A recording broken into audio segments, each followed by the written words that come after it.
¿Cómo están? Bienvenidos a este canal Regala una Oración. En esta oportunidad quiero compartir con ustedes un mensaje muy importante. El gozo es una manifestación del reino de Dios aquí en la tierra. Vamos a hablar acerca del gozo. Y en esta oportunidad vamos a mencionar 5 cosas importantes que extraemos de la palabra de Dios que nos hablan de por qué los cristianos debemos de vivir gozosos todos los días de nuestra vida, aún en momentos como los que estamos viviendo hoy. Las circunstancias de la vida se presentan difíciles muchas veces, pero el gozo es la fortaleza para los creyentes, es lo que dice la palabra de Dios. Y quiero dejar 5 cosas importantes con respecto al gozo. Número 1, que el reino de Dios se manifiesta a través del gozo. Jesucristo dijo en cierta oportunidad que el reino de Dios ya estaba en medio nuestro, ya estaba aquí. El reino de Dios ya está entre vosotros. Los cristianos debemos de vivir todos los días entendiendo que el reino de Dios ya está en medio de nosotros. Eso es importante. Y quisiera mencionar lo que enseña el apóstol Pablo en su carta a los Romanos, capítulo 14 y versículo 17. La Biblia dice: porque el reino de Dios no es comida ni bebida, sino justicia, paz y gozo en el Espíritu Santo. Esto es lo primero que quiero dejar con usted, que el reino de Dios es, entre otras cosas, justicia, paz, pero luego dice el Espíritu Santo, gozo. El reino de Dios es gozo. Los cristianos tenemos que entender que nos movemos en el gozo, vivimos en el gozo, nuestra doctrina es el gozo. El gozo es aquello que nos identifica como hijos del reino de Dios aquí en la tierra. El gozo, hermano, hermana, en el Señor Jesús, el gozo es lo que nos identifica delante de las personas que somos diferentes, que vivimos diferentes, que actuamos diferentes, que hablamos de forma diferente. ¿Por qué? Porque el reino de Dios es gozo en el Espíritu Santo. Cada cristiano tiene la persona del Espíritu Santo en su interior, y esa persona en su interior es una persona gozosa. Por eso decimos que el reino de Dios se manifiesta, número 1, a través del gozo. Número 2, Dios llama a estar siempre gozosos. Es la voluntad de Dios, es la voluntad de Dios que nos gocemos. Y la Biblia nos dice en repetidas ocasiones que el gozo es importante en la vida de la fe del cristiano. Miren lo que dice 1 Tesalonicenses capítulo 5 y versículo 16. La Biblia dice: estad siempre gozosos. Alabado sea su nombre. La Biblia dice: estad siempre gozosos. Estad está en imperativo. Es un verbo que está en imperativo porque es una orden. Es una orden para la iglesia de Jesucristo en la tierra. Estar gozosos. Si Jesucristo es nuestro comandante en jefe en las Fuerzas Armadas del Señor aquí en la tierra, la iglesia del Señor, Él ha girado una orden para usted y para mí. Deben estar gozosos. Estén gozosos. El gozo es una orden, es una orden. Usted debe de gozarse en el nombre de Jesús. Y gozarse siempre.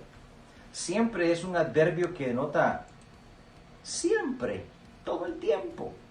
Imagínense usted que sabemos que en el mundo hay circunstancias que son agradables. Hay momentos que son agradables, definitivamente. Pero hay momentos que no son tan agradables. Fíjese usted. Y en esos momentos que no son tan agradables, que pasamos adversidad, pasamos momentos difíciles, como lo que estamos viviendo en el mundo hoy. Pero la Biblia dice: estad siempre gozosos. en los tiempos buenos, en los tiempos no tan buenos, debemos de recordar que Dios nos está pidiendo que siempre nos gocemos. Y aquí yo quiero hacer uso, como los predicadores siempre hacemos uso de un pequeño pero significativo libro en el Nuevo Testamento, que es el libro de Filipenses, escrito precisamente por el apóstol Pablo. Y llamamos esa carta la carta del gozo. ¿Por qué? Porque en su enseñanza el apóstol Pablo enfatiza la importancia de gozarse, de regocijarse en el Señor todo el tiempo. Y déjeme decirle que el apóstol Pablo, cuando escribe esta carta, se encuentra en Roma, preso. Y aún así le pide a los creyentes que se gocen. No es fácil para una persona que está en prisión pedirle a la iglesia que se alegre, que tenga gozo y esperanza. Esto es más. Si usted lee el libro de los Hechos, se va a dar cuenta que también el apóstol Pablo tuvo una experiencia con su amigo Silas, cuando llegaron de Asia Menor y vinieron a Macedonia. La primera ciudad en la que se encontraron fue Filipos, y predicaron el evangelio, la gente se convirtió, pero hubo también un alboroto. Y cuando hubo ese alboroto, los pusieron presos, fíjese usted. Pusieron preso a Pablo y a Silas. Y la orden fue: pónganme a estos dos en el cepo. El cepo era la prisión más profunda de la cárcel, y también tenía una inclinación de tal manera que las personas no podían estar bien sentadas, sino que estaban más o menos con el cuello así. ¡Qué horrible! Y encima les ponían grillos en sus tobillos y estaban mojados por lodos. Así pusieron a Pablo y así pusieron a Silas. ¿Cómo se sentiría usted que lo pongan en una situación semejante? Yo creo que cualquiera diría: tierra, trágame. Esa noche, la Biblia testifica en el libro de los Hechos que estando Pablo y Silas en el cepo, en esas circunstancias, comenzaron a cantar alabanzas a Dios. Comenzaron a cantarle a Dios desde el cepo, desde lo más profundo de todas esas celdas donde estaban. Pablo y Silas comenzaron a cantar, y cantaban en alta voz, de tal manera que ocurrió un fenómeno. Los presos que estaban también en esa cárcel comenzaron a escuchar en silencio cómo aquellos dos personajes, Pablo y Silas, estaban cantando desde el cepo, y ellos, como presos, sabían que el cepo era el lugar más incómodo, más terrible.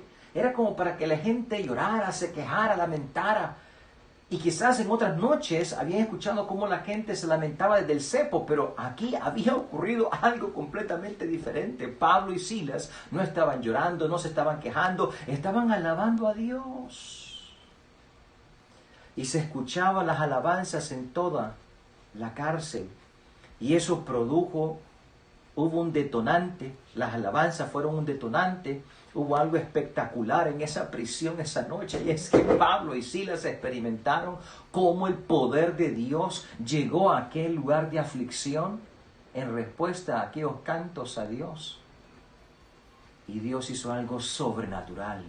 Aquellas puertas que estaban cerradas se abrieron repentinamente. Todas se abrieron.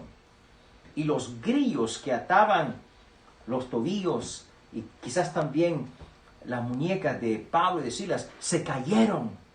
¿Y por qué? Por el poder de Dios que visitó esa prisión, por el poder de Dios en respuesta al momento de alabanza. Ellos deberían de estar en quebranto y en lloro, pero no, en lugar de llorar y quejarse, comenzaron a alabar a Dios en medio de la dificultad, y Dios se glorificó. Por eso nosotros debemos de decir que hay que regocijarnos siempre, aún en circunstancias similares, o tal vez no tan similares como la de Pablo y Silas, pero déjeme decirle que cuando nos gozamos en Dios, aún en circunstancias que son contrarias a un momento de gozo, el poder de Dios está a punto de visitarnos. Y que algo sobrenatural ocurre en los cristianos. Por eso es importante, y Dios nos llama siempre a gozarnos, aún en momentos de adversidad, déjeme decirle que hay dos personas que yo conozco o que he conocido y que no puedo dejar de mencionarlas porque son personas que siempre recuerdan un canto. Hablando de cantos de Pablo y Silas, hay un canto, un himno que desde hace muchos años se ha conocido. Y ese himno, fíjese que lo escribió una persona que estaba presa.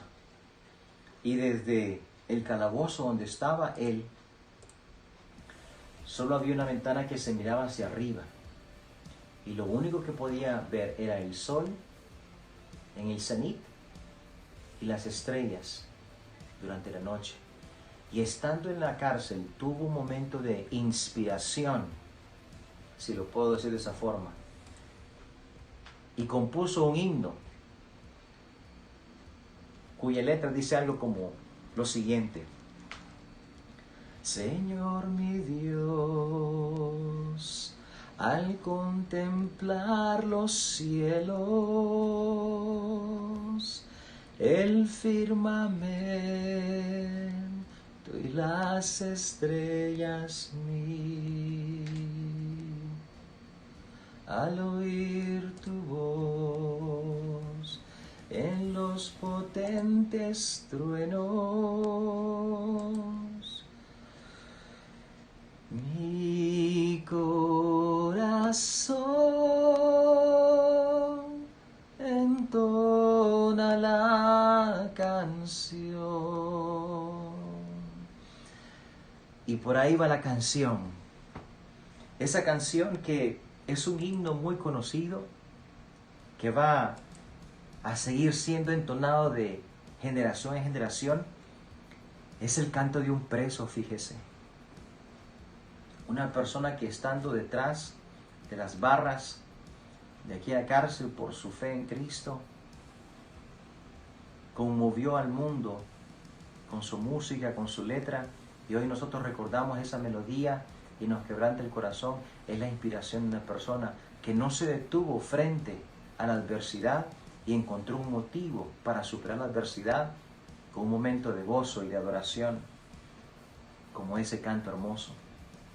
Hablando de cantos también, porque hemos venido hablando de cantos en medio de la adversidad, en medio de la dificultad, hemos venido hablando de cantos. Pablo, Silas, este hermano preso que entonó este himno hermoso.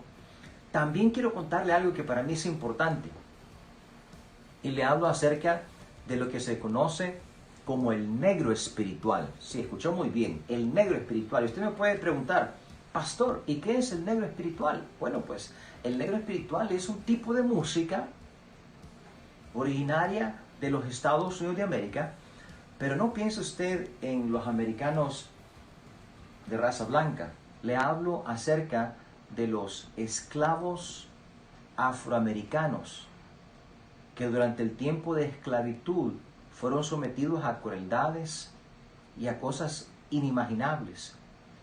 Eran esclavos que habían sido traídos a la fuerza desde África y servían en los campos de algodón, en las plantaciones en el sur de los Estados Unidos. Era el tiempo de esclavitud. El negro era menospreciado, era mercancía para los dueños de las plantaciones, y los tenían ahí encerrados en bodegas o galpones, y durante la noche, cuando ya había terminado la faena, entonces los encerraban y les ponían candado hasta el siguiente día. Y durante la noche nadie les prestaba atención, y estando en esas circunstancias, en la noche, donde no había ruido y había que hacer algo, ellos comenzaron a generar esa música que más adelante se le conoció como el negro espiritual, y era una música que era en coro, todos cantaban, y aunque estaban en esclavitud, los cantos tenían letra de libertad. La libertad que Dios le da a una persona que ha roto las cadenas de esclavitud del alma. Aunque tenga las cadenas del hombre, no tiene las cadenas del pecado, y eso es libertad. Y aunque eran presos porque eran esclavos, en la noche eran libres para cantar con libertad. Su espíritu y su alma era libre. Y el negro espiritual entonces es una música que ha inspirado. Y dicen los historiadores que el negro espiritual es la mejor música que se ha inventado en la historia americana. Esclavos ante los ojos de los hombres, libres ante los ojos de Dios. Y ahí la música, y ahí el gozo, y ahí la alegría de gente en semejantes circunstancias nos deja mucho que aprender. Nosotros los cristianos no estamos presos. En las circunstancias que estamos viviendo hoy, quizás el coronavirus nos tenga detrás de la puerta de casa, pero aún así nosotros podemos darnos cuenta que hay una libertad en Cristo por la cual podemos pasar esta cuarentena con alegría, sabiendo que de cada tribulación el Señor nos va a sacar. Así que animo su fe. Es un buen momento para que usted cuente sus bendiciones. Número 3, importante, atención. Una de las marcas más fáciles de identificar en los cristianos del primer siglo, fácilmente se les identificaba precisamente por lo que estamos hablando en esta ocasión con ustedes, el gozo. Era fácil para los romanos, para los judíos del primer siglo, identificar quiénes eran cristianos. Solo había que verlos gozosos por aquí, gozosos por allá, gozosos aquí, gozosos en todo lado. Y era una marca para los cristianos del primer siglo, el gozo. Y la gente sabía que eran cristianos por el gozo. Y eran creyentes aun cuando estaban bajo persecución. Déjeme decirle lo que dice la Biblia acerca de los primeros cristianos. Capítulo 13 del libro de los Hechos, versículo 52, dice la siguiente línea. Y los discípulos estaban llenos de gozo y del Espíritu Santo. Una vez más. Y los discípulos estaban llenos de gozo y del Espíritu Santo. Alabado sea Dios. Los discípulos eran los primeros cristianos que eran perseguidos por su fe. El Imperio Romano los iba a perseguir también, pero la persecución no fue motivo para que ellos se olvidaran del gozo. Y no dice que tenían gozo, dice que estaban llenos de gozo, pero llenos de gozo. Amado hermano, eso se nota, se echa de ver. Cuando alguien está lleno de algo, alguien que está lleno de alegría, se le nota. Alguien está lleno de otras cosas, de enojo, por ejemplo, se le nota. Si usted está lleno del gozo del Señor, se le tiene que notar. A los primeros cristianos se le notaba fácilmente. Y también, 2 capítulos más adelante del 13, nos encontramos en Hechos capítulo 15, versículo 3, con este pasaje. Ellos pues, habiendo sido encaminados por la iglesia, pasaron por Fenicia y Samaria, contando la conversión de los gentiles, y causaban gran gozo a todos los hermanos. ¿De qué habla este verso? Habla de la experiencia del concilio de Jerusalén que estaba por celebrarse. Bernabé y Pablo iban a este concilio y tenían que resolver algunos asuntos de la iglesia del Señor en los primeros años. Pero Bernabé y Pablo iban visitando ciertas comunidades y entonces iban testificándole a los hermanos de estas comunidades las conversiones. Y este movimiento de compartir las conversiones con los hermanos que se iban encontrando por estas comunidades de Fenicia y de Samaria causaba gran gozo.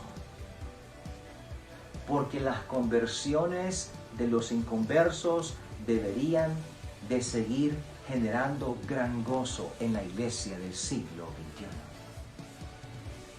Porque es una manifestación del reino, el gozo. Y debemos de alegrarnos por un pecador que se arrepiente, así como los ángeles celebran en los cielos cada alma que aquí en la tierra recibe a Jesucristo. Qué importante es esto. La Biblia menciona un caso que tengo que mencionarlo. Siempre en el libro de los Hechos, vamos a hablar de un famoso hombre que iba de camino, iba de viaje, de vuelta a su ciudad, a su nación. Les hablo del eunuco etíope.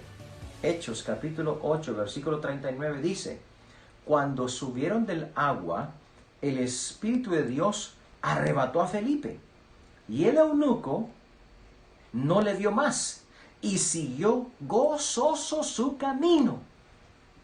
Déjeme explicarle. Felipe era un evangelista, y el Espíritu Santo había movido a Felipe para irse al desierto, y en el desierto se encuentra que hay una carreta que va de camino con un hombre que es este eunuco de Etiopía. Pero este etíope estaba saliendo de Jerusalén, iba de vuelta al África, a su lugar de origen. Sin embargo, no había conocido la conversión. El Espíritu Santo estaba interesado en salvar esta alma del etíope y le manda a Felipe, y Felipe lo encuentra y se le acerca y le dice: ¿qué es lo que estás haciendo? Y resulta que el etíope estaba leyendo precisamente la Biblia, fíjese usted, en el profeta Isaías, pero no entendía. Entonces invita a Felipe para que le platique del Evangelio, y Felipe, gustosamente, siendo un evangelista, hermanos, comienza a testificarle y cree en Cristo. Entonces pasaron por un lugar donde había aguas, y el eunuco se quería bautizar. ¿Qué impide que yo me bautice en estas aguas? Nada, le dice Felipe. Si crees, pues creo, le dice, pues vamos. Y entonces, una vez que lo bautizó, es lo que dice la Escritura: siguió su camino gozoso. ¿Por qué esa marca del gozo? Felipe desapareció de su vista porque el Espíritu Santo se lo llevó a otro lugar, pero el eunuco siguió su camino gozoso, porque el gozo es una marca indeleble de la conversión. Cuando una persona se convierte a Cristo, la marca, la manifestación del gozo va a estar en esa persona. Yo recuerdo mi experiencia personal. Un 29 de enero de 1987, Jesucristo vino a mi corazón. Yo era un jovencito de 15 años que tenía temor de la muerte, pero acepté una invitación para ir a una pequeña iglesia. Estaba de visita en la casa de mis abuelos en El Salvador, y yo fui a esta iglesia, y ese día por la tarde recibí una invitación para escuchar el Evangelio. Y cuando yo le di la oportunidad a Jesús de venir a mi corazón y de hacerlo mi Salvador personal, ese día yo experimenté exactamente lo del eunuco, un gozo en mi corazón. Saber que yo estaba en paz con Dios a partir de ese momento, y un gozo. Yo pude seguir mi camino. Salí de esa iglesia y yo salí diferente. Yo salí viendo la vida con otros ojos. Algo en el interior ocurre cuando una persona recibe a Jesucristo y se arrepiente de sus pecados. Hay un gozo.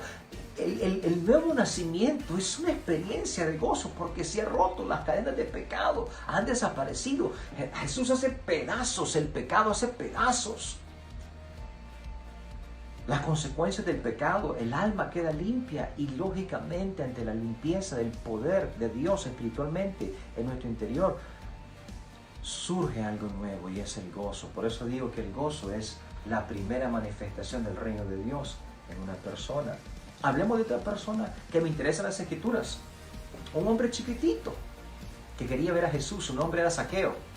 Él era un hombre pecador, hermanos, cobrador de impuestos, y no solamente cobrador de impuestos, jefe de los cobradores de impuestos. Era pecador de pecadores.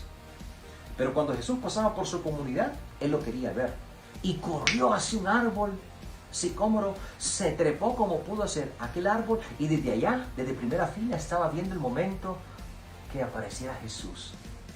Lo último que se le ocurrió es lo que Jesucristo hizo.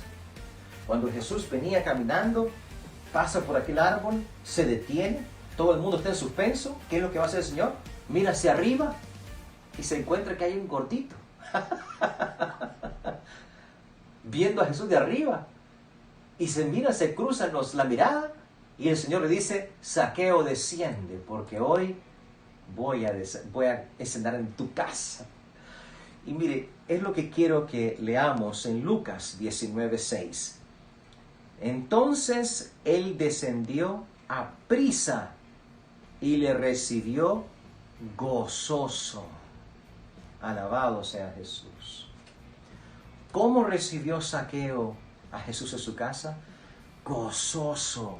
Era un hombre pecador, pero ante la invitación o la autoinvitación de Jesús de ir a su casa, Zaqueo reaccionó gozoso.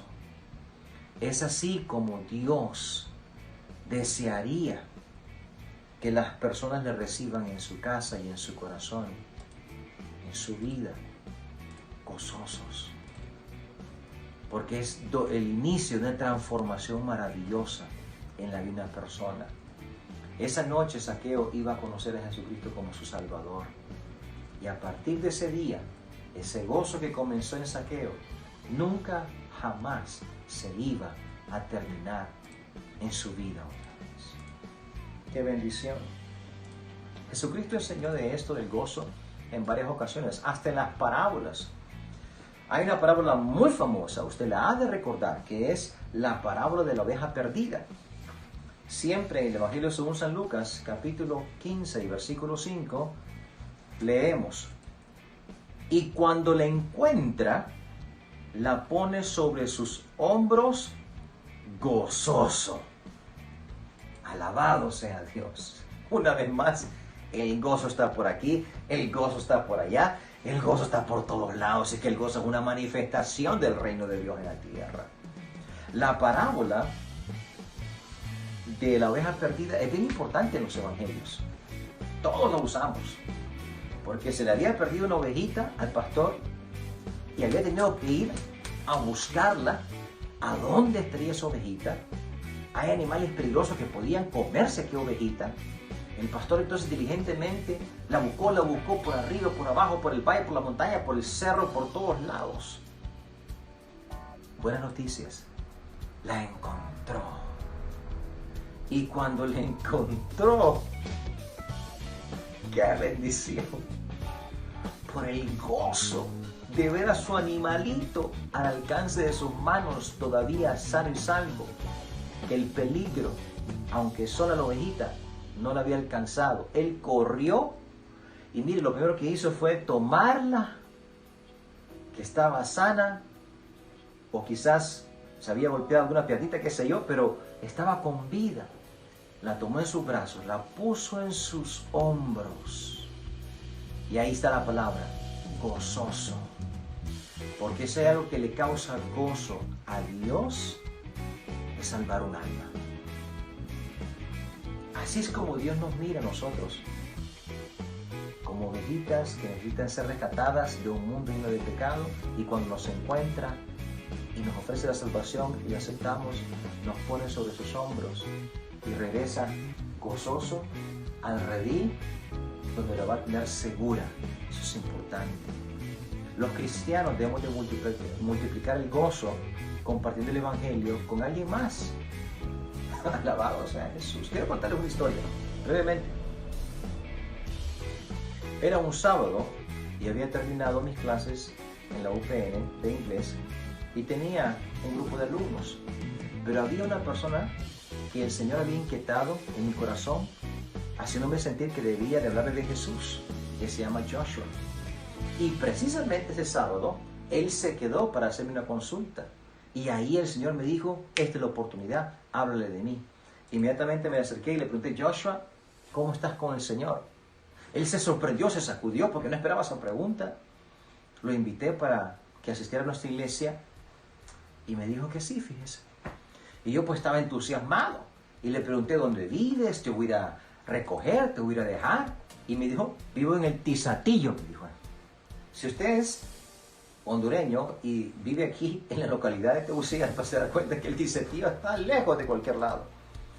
Y dije, Señor, qué bromas las tuyas, me permites que conocer a Joshua, y Joshua vive en el Tizatillo, y para irlo a buscar hasta allá, hermanos. Sin embargo, con mucho gozo, el primer domingo recuerdo que me levanté muy temprano Después de dejar el café a mi mamá, cosa que hago los domingos, después de eso fui hasta a recoger a Joshua Tisatío. Allá nos encontramos, vine hasta mi casa a recoger a mi familia y después fuimos a la iglesia. Después de ir a la iglesia, regresamos a la casa a dejar a mi familia. Después me tenía que ir a dejar a Joshua hasta el Tisatío para luego regresar y poder finalmente almorzar. En esos días que yo invité a Joshua a la iglesia, estaban arreglando la calle hacia el sur. Entonces solamente había un tramo por el que se podía pasar mientras arreglaban pues la otra vía, y teníamos que hacer grandes colas, esperar a que pasara aquella línea interminable de vehículos, esperar ahí hasta a veces con el motor apagado para luego que nos autorizaran pasar por la línea. Lo que quiero decir con esto es que me tocó en varias ocasiones hacer una gran espera para poder ir finalmente a dejar a Joshua a su casa. Y me tocaba regresar a mi casa a las 3, a las 4 o 4:30 de la tarde, en varias oportunidades. Pero yo nunca perdí el gozo de hacerlo, porque yo sabía que era un alma que Jesús se estaba poniendo en los hombros para llevarla a redil. Y quiero terminar la historia diciendo esto. Joshua no se quedó por A o por B en nuestra iglesia, pero recientemente él se puso en contacto conmigo y me dijo: Mister, me estoy congregando con mi hermano, dijo él, porque el hermano de él es cristiano. Me estoy congregando con mi hermano y estoy firme, estoy sirviendo en la iglesia. Y yo dije: alabado sea Jesús. Aunque no se quedó con nosotros en la iglesia, pero esa ovejita que había estado descarriada por muchos años, mire, la encaminamos en el camino del Señor y ahora ya está sirviendo a Cristo. Ese es el gozo, que es una manifestación del reino, y tenemos que hacerlo nosotros así. Evangelio según San Juan, capítulo 15, versículo 11, dice: estas cosas les he hablado para que mi gozo esté en vosotros y vuestro gozo sea cumplido. ¿Quién dijo estas palabras? Nuestro Señor Jesucristo. Está hablando de su gozo, que estará en nosotros para que nuestro gozo sea cumplido. Mire qué importante es esto, porque hay un gozo que es de Cristo y hay un gozo que es suyo, pero esos dos gozos se pueden complementar en su corazón, y la voluntad de Dios es que el gozo de Cristo sea su gozo. Es importante. Y el gozo de Cristo está precisamente en salvar almas. De ahí que la iglesia debe estar involucrada en el negocio de rescatar ovejitas como la que acabo de mencionar anteriormente, porque así se cumple el gozo del Señor con el suyo, y usted va a ser un cristiano con un gozo completo. Alabado sea su nombre. Qué importante es eso. En el Evangelio según San Lucas, capítulo 24, versículo 52, dice: ellos, después de haberle adorado, volvieron a Jerusalén con gran gozo. ¿Quiénes son ellos, Pastor Lenín? Ellos es el pronombre que se refiere a los discípulos de Jesús, los 12. Bueno, en este momento ya son 11. Los 11 discípulos están a punto de poder ver con sus ojos una manifestación sobrenatural, la ascensión de Jesús a los cielos, que también documenta el libro de Hechos en sus primeros capítulos. Pero aquí Jesús va a ser visto por 500 testigos, entre ellos sus discípulos. La ascensión de Jesús fue un milagro, una visión física de Jesús ascendiendo a los cielos, algo poderoso, algo que impresiona, un milagro ante los ojos de los discípulos. Por eso ellos regresaron con gran gozo. ¿Por qué? porque las manifestaciones de Dios generan gran gozo en los creyentes. Los creyentes tenemos el derecho a seguir viendo grandes manifestaciones de Dios, porque así se alimenta el gozo y se hace más grande. Entre más grande la revelación, mayor el gozo. Lo que los discípulos estaban viendo era una magnífica manifestación del poder de Jesús ascendiendo a los cielos, y el resultado directo era un gran gozo. De ahí que los creyentes, para que el gozo nuestro aumente y se multiplique, sea más grande, debemos entonces nosotros estar buscando esas manifestaciones del poder de Dios, porque nos vamos a gozar al ver cómo Dios se manifiesta de una forma, de otra y de otra a nuestro alrededor, en el mundo entero, y eso genera que nuestro gozo sea alimentado, alimentado, alimentado, fortalecido, fortalecido, fortalecido, y crece. ¿Cómo no iban a estar dispuestos de repente a padecer vicisitudes por el nombre de Jesús? Porque ese gran gozo les era fortaleza para no claudicar por lo que habían visto. Lo que usted necesita es mayor revelación en su vida, porque la revelación en su vida aumentará el gozo del Señor en usted. Amado hermano, amada hermana, una manifestación maravillosa, una revelación maravillosa que podemos mencionar, aparte de esta, es cuando aquellos pastorcitos estaban una noche cuidando a sus ovejas, cuando de repente se aparecieron unos ángeles anunciando que Jesús había nacido. Y los ángeles dijeron: os traigo nuevas de gran gozo. Y cuando se fueron a ver aquella revelación del nacimiento de Jesús, el resultado fue el que hablamos con ustedes en esta oportunidad: el gozo de Dios en los pastores. Porque el gozo es una manifestación del reino por todos lados. ¡Qué bendición! Así es que, número 4, el padecimiento por causa del nombre de Jesús fue causa de gozo para los primeros creyentes también. Los padecimientos por causa del nombre de Jesús. Hechos capítulo 5 versículo 41 dice: ellos salieron de la presencia del concilio gozosos de haber sido tenidos por dignos de padecer afrenta por causa del nombre. ¿Quiénes eran ellos? Era Pedro y Juan, que habían sido variados ante el concilio y puestos en la cárcel por el concilio. ¿Por qué? Por causa del nombre. Y ellos más bien se sintieron bendecidos, como dice la Escritura, gozosos de haber sido tenidos dignos de padecer un poquito por causa del nombre. Yo le pregunto, ¿le causaría gozo a usted padecer por el nombre? El nombre de Jesús. ¿Aló? Es una pregunta interesante, porque en este momento que estamos compartiendo este mensaje con usted, hay creyentes que efectivamente en el mundo entero están padeciendo por causa del nombre y se sienten dignos. O sea, ¡wow! ¡Qué bendición! Padecer por causa del nombre de Jesús también genera gozo. Así es que, como creyentes también debemos de entender que es otra manifestación que podemos apoyar. El gozo se manifiesta también aún en el padecimiento. Y número 5, para ir terminando, quiero dejar una palabra de esperanza con usted con respecto al gozo. Y es la siguiente: que ninguna aflicción terrenal, ninguna.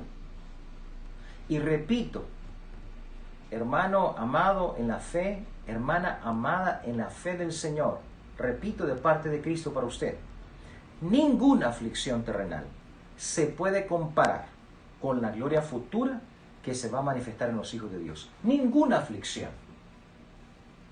Romanos capítulo 8, versículo 18 dice: pues tengo por cierto que las aflicciones del tiempo presente no son comparables con la gloria venidera que en nosotros ha de manifestarse.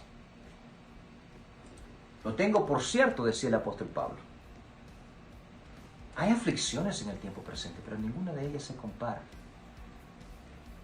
con la gloria venidera que hay de manifestarse en los hijos de Dios. Y esto es importante. ¿Por qué? Porque muchas veces los cristianos quieren entristecerse porque no tienen todo lo que desean tener. Y la verdad es que no se supone que usted tenga todo lo que desea tener en este mundo para sentirse feliz o para tener gozo. No, olvídese de eso. El apóstol Pablo decía, he aprendido a contentarme cualquiera sea mi necesidad. Sé contentarme con abundancia y también sé contentarme en escasez. En todo y por todo he sido enseñado. Debemos de entender que las aflicciones que nos privan de una cosa, que nos privan de otra, que nos causan dolor, que nos causan un poco de sufrimiento, no se pueden comparar. No se pueden comparar con el gozo de ver cómo la gloria de Dios se va a manifestar en tu vida, en el más allá. Ese gozo es inefable. El apóstol Pablo había dicho que nos había visto en tronos con Cristo y usted gobernará con el Señor. Hay un momento en gloria esperando por usted. Así es que gócese, alégrese, manifieste el reino de Dios a través del gozo en los buenos y en los no tan buenos tiempos, en el coronavirus como fuera del coronavirus. Usted gócese en el nombre de Jesús, porque el gozo del Señor es su fortaleza. Dios está con usted. Manifieste el reino y el poder de Dios abrirá incluso las puertas que han permanecido cerradas. Así es que en esta oportunidad maravillosa en la que he podido llegar hasta la intimidad de su hogar, quiero agradecerle e invitarle en el nombre de Jesús, declarando para su vida una manifestación hermosa, la manifestación del reino de Dios a través de estar siempre gozosos. Que el Señor les bendiga.